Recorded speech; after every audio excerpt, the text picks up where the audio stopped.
Structural organization in animals.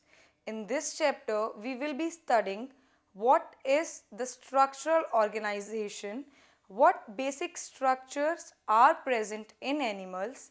As we know, animals are of two types, unicellular and multicellular.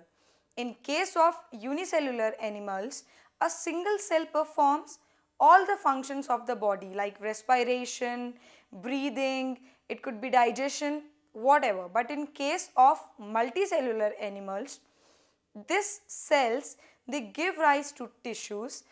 These tissues they form organs and organs together form organ system, and hence these organ systems depending upon their function works interrelated, and hence the functioning of the body takes place.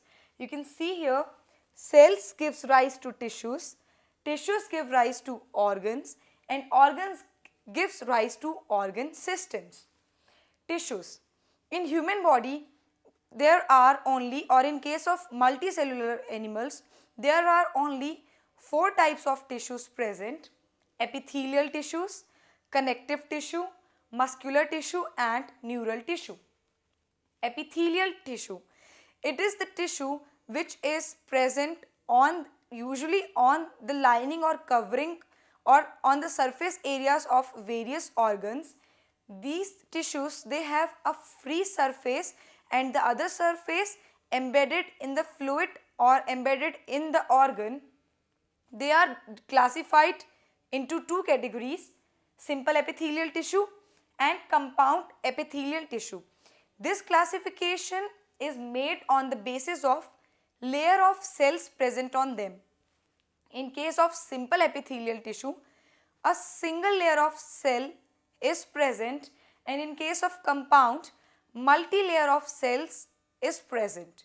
Further, simple epithelial tissue is classified into, and this classification is made on structural modification, and it is classified into squamous epithelial tissue, cuboidal epithelial tissue and columnar epithelial tissue.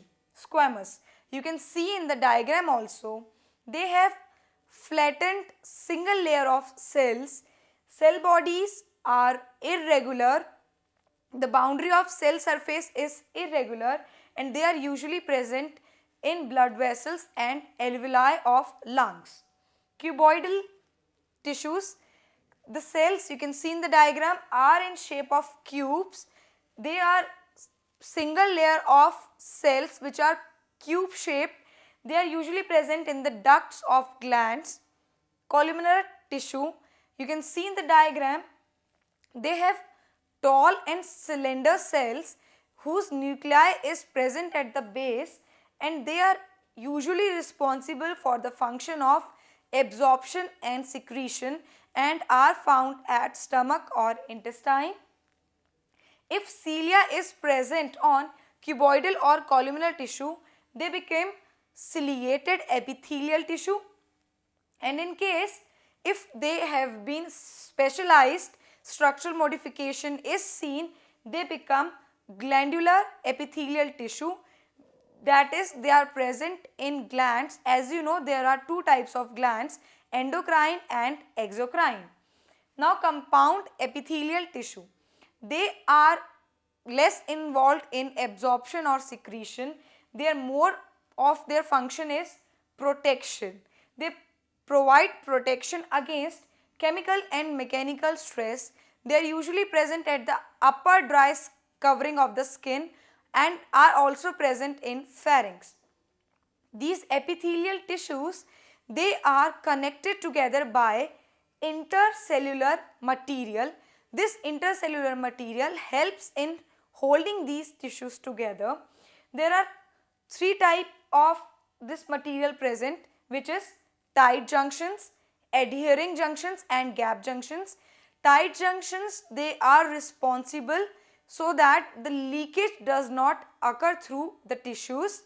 Adhering junctions, these are responsible for the adherence of tissues to various surfaces, and gap junctions, these are the gaps between the various cells in the tissue so that the cytoplasm of different cells can interact with each other.